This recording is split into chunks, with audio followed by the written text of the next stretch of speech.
Morning, Vananda. This is Dr. P. Srinivasulu.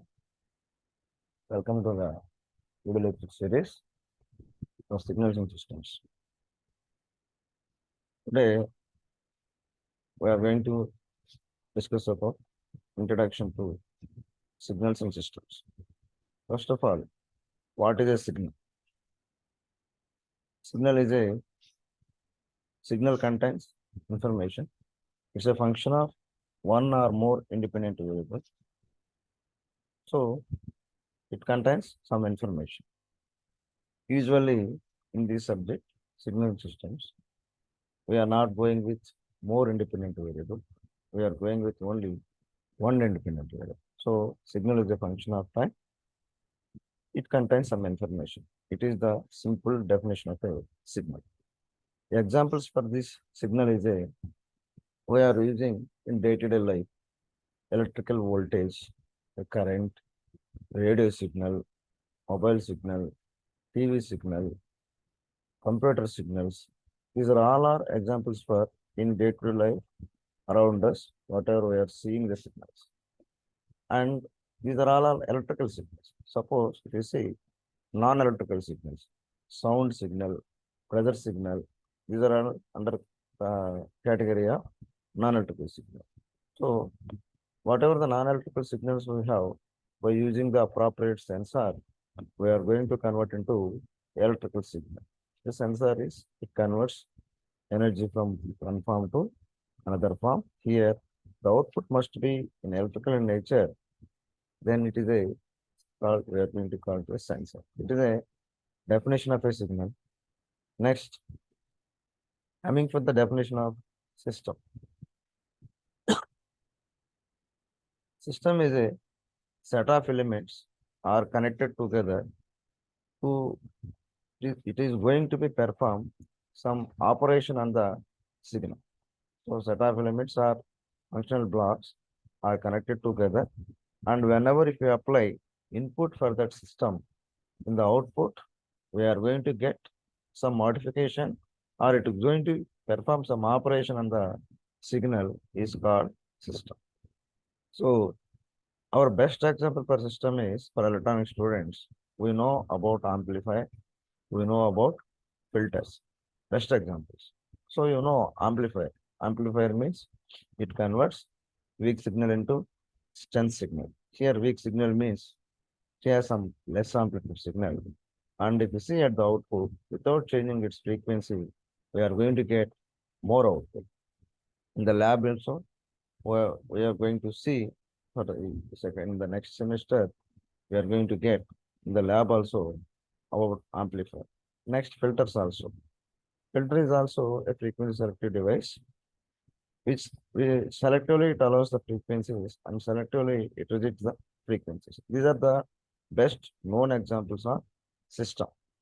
Now, like that, we have several examples. There is a audio amplifier, attenuator, TV set, transmitter, receiver, etc. These are all are under category of systems. So, any mission or engine are also a systems. Now, coming for there is a relationship between signals and systems. Now, if you see here, we have taken a simple audio amplifier system. It is an amplifier. We are applying the input signal. It is a low level audio. Voice is less.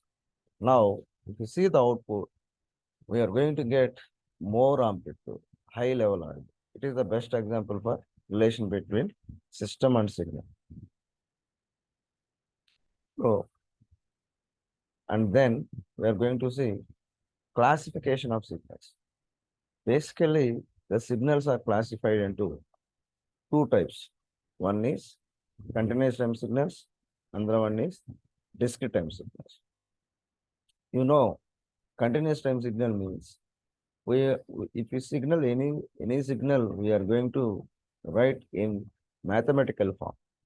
Any signal we are going to write mathematical form. Means it has some function of time. So if you see at any instant of time, if you see the amplitude, corresponding amplitude from point to point, and if you see time is on x-axis and amplitude is on y-axis, we are going to get that corresponding amplitude at any instant of time. So that is called the continuous time signal. Now you coming for a discrete time signal based on the sampling theorem. Based on the sampling theorem, we know about sampling theorem. If you consider any signal x of t, now if you apply Fourier transform for that particular signal, so you will get the frequency domain signal. In that frequency domain signal, we are going to identify what are the frequency components present in that signal. After that, you identify the maximum frequency component in that. Then we need to select the sampling frequency. The sampling frequency Fs is greater than or equal to 2 FM. At least you need to select the sampling frequency, maximum frequency component present in the message signal. Then we are going to select the sampling interval Ts. So based on the sampling theorem, we are going to discretize the continuous time signal. Now the question is, what is the need of converting a continuous time signal into a discrete time signal? Our entire technology is digital technology. So the storage is also easy. It is the data is available in digital format. That's why everywhere, whatever the continuous time signals available, we are converting into a discrete time signals. So discretization means you see the signal instead of writing mathematical equation x of t, we are going to write it in some x of n. Suppose x of n is equal to some cos omega naught n. Here, you see the difference between x of t is equal to cos omega naught t, x of n is equal to cos omega naught n. T is a continuous in time, n is discrete in time. So n takes values at different values, the integers. Suppose it is 0, 1, 2, whatever the same information of continuous time signal, we are going to be here discretizing that signal. We are going to be here discretization. Now, without whenever we are going to be retrieve the data, that must be recovered if you follow the sampling theorem. Otherwise, even if you do this discretization, there is no use for that, because at the receiving end, there is a overlapping of data. Then we are going to lose some information. It is called aliasing. So this we are going to be avoid these problems. If you whenever we are following whenever we are discretization of the signal, we need to follow the sampling theorem. Next, under this continuous time and discrete time. Now, if you see, different classifications of signals are periodic and non-periodic signals, even and odd signals, energy and power signals, deterministic and random signals.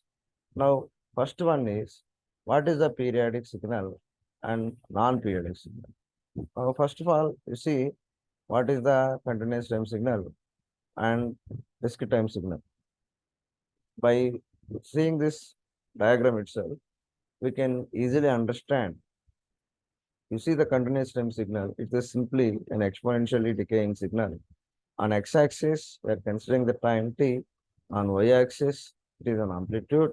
So x of t is equal to e power minus at. So here a is a constant. In specific case, we are considering this a is greater than 0.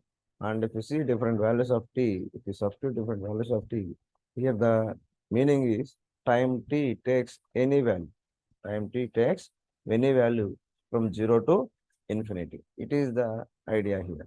So whenever I am substituting different values of t here, and you can tabulate all these things. Roughly, if you draw the curve, you join all these points, it is like a exponentially decaying signal. Basically, we are going to test at 3 or 4 values. We are going to draw that rough sketch. You see at time t equal to 0, e power minus 0, anyway it is a 1. And somewhere time t equal to 1, somewhere at time t equal to 5. And then at time t equal to infinity, if you see e power minus infinity, definitely we are going to get it, the amplitude is 0. So the entire curve is in between the amplitude of 1 and 0. So remaining all amplitudes are also in between these. So we are drawing this exponentially decaying. The same signal, we are going for discretization. Again, you remember this one. Whenever we are going for discretization, you need to follow the sampling curve. So otherwise, again, whenever we are going to be retrieve the data from discrete domain to our digital to continuous and original signal, it is very difficult because we are going to lose the information. So whatever the process we have done, the entire process is going to be waste. So that's why keep in mind whenever we are going for discretization, the selection of TS is very important. The TS is depends upon FS. FS is going to select based on the sampling theorem. So it is a concept of converting a continuous time signal into a discrete time signal. Now, after selecting this TS, if we consider any two successive samples, the sampling interval must be TS only. Now, you observe the continuous time and discrete time. That time here, we are going to be selected yet fixed interval. N is an integer. N is equal to 1 TS. N is equal to 2 TS. N is equal to 3 TS. N is equal to 4 TS. Like that, we are going to get, based on that, we are going to get amplitudes. Okay. Now the amplitude still it is following, but time is we are in between 0 to 2 years.